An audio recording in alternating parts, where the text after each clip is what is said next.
हमने कल पीएच के बारे में पढ़ लिया था। तो मैंने आपको बताया था पीएच क्या होता है।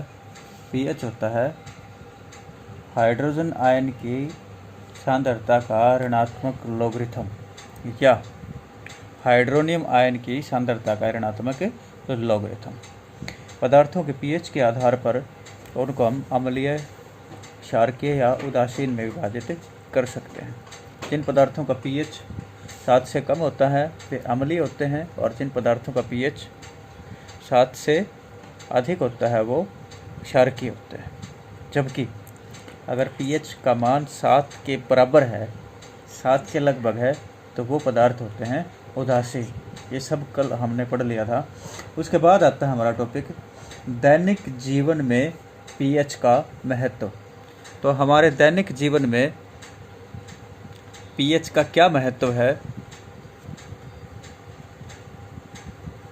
इसके बारे में हम पढ़ेंगे। तो सबसे पहले आते हैं हम इसके अंदर पौधे, जीव जंतु एवं पीएच। तो जैसा कि मैंने आपको बताया था पहले, पीएच का मान यदि 7 के लगभग है, 7 के लगभग बराबर आता है, तो वह उदासीन पदार्थ होता है। इसी प्रकार से जो पौधे और अन्य जीव जंतु हैं वो सभी 7 के लगभग पीएच पर सही ढंग से विकसित होते हैं, सही ढंग से कार्य कर पाते हैं। अगर किसी ज़मीन के अंदर हमने पौधे को उगाया है, पेड़ पौधों को उगाया है, और मिट्टी का पीएच प्रास 7 से कम हो जाता है बहुत ज़्यादा, या 7 से बहुत अधिक हो जाता है, तो तब वह अम्लीय होगी या क्षारकीय होगी। ऐसी स्थिति में उस मिट्टी के अंदर जो पेड़ पौधे हैं वो ढंग से ग्रो नहीं कर पाएंगे, ढंग से विकसित नहीं हो पाएंगे। इसी प्रकार से जीव जंतु हैं, उनके अंदर भी पीएच प्रास 7 के लगभग बराबर होता है। जैसे कि मनुष्य के अंदर जो रक्त है, रक्त का पीएच होता है 7.4। तो 7.4 के ऊपर जो शरीर है वो सही ढंग से कार्य करेगा। अगर रक्त का पीएच प्रास कितना है, 7.4 है। इससे कम ज़्यादा हो जाता है तो शरीर ढंग से कार्य नहीं कर पाता है, शरीर के अंग हैं वो ढंग से कार्य नहीं कर पाते हैं। तो जितने भी पौधे हैं, जीव जंतु हैं, अगर वो पीएच 7 के लगभग होगा तो सही ढंग से कार्य करेंगे, नहीं तो सही ढंग से कार्य नहीं कर पाते हैं। सेकंड, हमारा पाचन तंत्र एवं पीएच। जब हम भोजन हम खाते हैं तो आमाशय में जब भोजन जाता है तो हमारा आमाशय एक अम्ल स्रावित करता है। उस अम्ल का नाम है HCl, हाइड्रोक्लोरिक अम्ल। यह आमाशय के अंदर अम्लीय माध्यम उत्पन्न करता है, और अम्लीय माध्यम के अंदर ही हमारे भोजन का पाचन आमाशय में शुरू होता है। और इसीलिए HCl का उत्पादन, हाइड्रोक्लोरिक अम्ल का उत्पादन अति आवश्यक होता है। लेकिन ज़्यादा तली हुई चीज़ें खाने से, या ज़्यादा उल्टा सीधा या ज़्यादा अधिक पेट भर के खाने से हमारा आमाशय क्या करता है, ज़्यादा हाइड्रोक्लोरिक अम्ल का उत्पादन कर देता है, जिससे हमारे पेट के अंदर अति अम्लता हो जाती है। अति अम्लता हो जाती है, जिसे हम कहते हैं एसिडिटी होगी। एसिडिटी हो जाएगी तो पेट में जलन होगी, खट्टी डकारें आएंगी, हल्का हल्का दर्द होगा। तो एसिडिटी या अति अम्लता होने पर हम क्या करते हैं,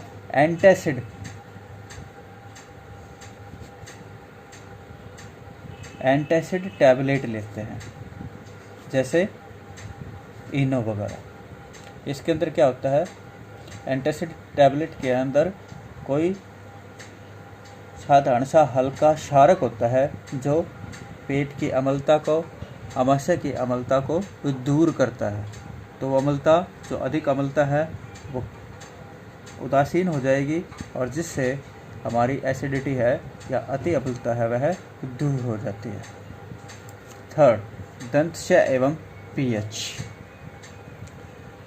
जो भोजन हम खाते हैं, भोजन के कुछ कण हमारे दांतों में, मसूड़ों के बीच फंसे रह जाते हैं, और मुंह के अंदर उपस्थित जो बैक्टीरिया हैं, जीवाणु हैं, उन भोजन के कणों को तोड़ देते हैं, और जिसके कारण मुंह के अंदर अम्ल उत्पन्न होता है। उस अम्ल के कारण मुंह के अंदर पीएच परास कम हो जाता है, और चूँकि हमारे जो दांत हैं वो कैल्शियम फॉस्फेट के बने होते हैं, तो दांतों का जो इनेमल है, दांतों के ऊपर हल्की जो पतली परत होती है सफ़ेद रंग की, वह इस अम्ल के प्रभाव के कारण उसका क्षय होता है, उसका नुकसान होता है, और जिससे दांत सड़ने लग जाते हैं, और जिसके कारण दांतों में हम बोलते हैं कीड़ा लग जाता है और उससे दांत टूट भी सकते हैं। तो ये इसका प्रभाव होगा। उसके लिए हम क्या करते हैं, इससे बचने के लिए खाना खाने के तुरंत बाद कुल्ला करते हैं, और सुबह और रात के समय ब्रश करते हैं, और ब्रश करते हैं तो टूथपेस्ट लगाते हैं। तो चूँकि टूथपेस्ट के अंदर हल्का क्षारक होता है जो मुंह में अम्ल के प्रभाव को कम कर देता है, और हमारे दांत सड़ने से या टूटने से बच जाते हैं, खराब होने से बच जाते हैं। उसके बाद नंबर 4, पौधे एवं जंतुओं द्वारा उत्पन्न रसायन या आत्मरक्षा व पीएच। जैसे चींटी है, वो डंक मारती है, काट लेती है, हल्का सा दर्द होता है। इसी प्रकार से नेटल का डंक, नेटल एक प्रकार का पौधा होता है, उसकी पत्तियों पे छोटे छोटे कांटे होते हैं।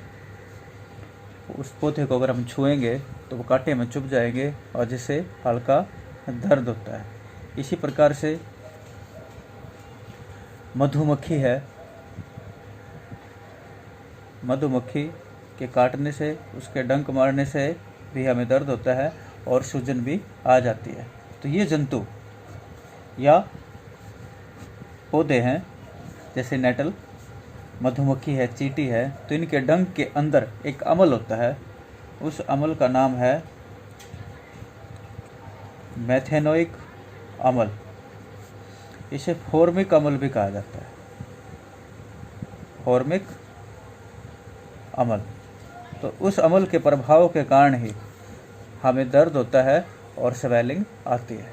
ऐसी स्थिति में उसके ऊपर हम कोई ना कोई सोडियम बाइकार्बोनेट जैसा, मैग्नीशियम हाइड्रोक्साइड जैसा कोई हल्का सा क्षारक का लेप अगर शरीर के ऊपर उसी से लगाते हैं जहाँ पर चींटी ने काटा है या नेटल का डंक में चुभा है, तो उससे हमें आराम मिलता है और सूजन भी कम हो जाती है।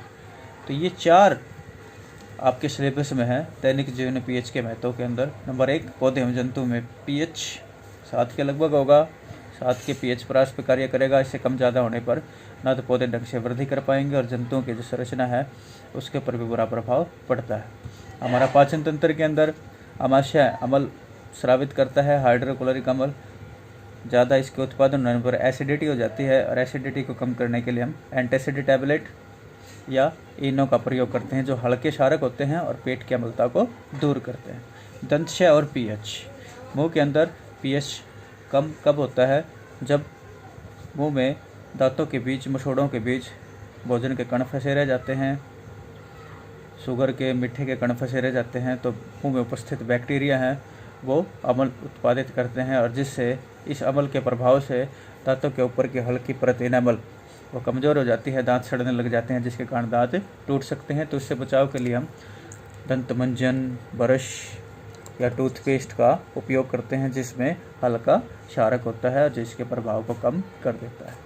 नंबर 4, पौधे एवं जंतुओं द्वारा उत्पन्न रसायन आत्मरक्षा।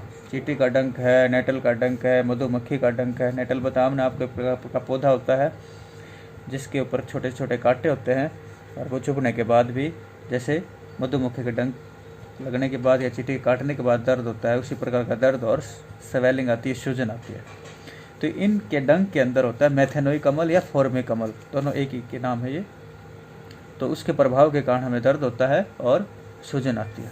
इसके ऊपर अगर हम सोडियम बाइकार्बोनेट या मैग्नीशियम हाइड्रोक्साइड जैसे हल्के क्षारक का लेप करते हैं, तो हमारा जो दर्द है वो भी कम होगा और हमें आराम महसूस होगा। तो इतना आप कर लेना, उसके बाद बड़ा कल समझाते हैं। Thank you. चैनल को सब्सक्राइब करें, लाइक और शेयर करें।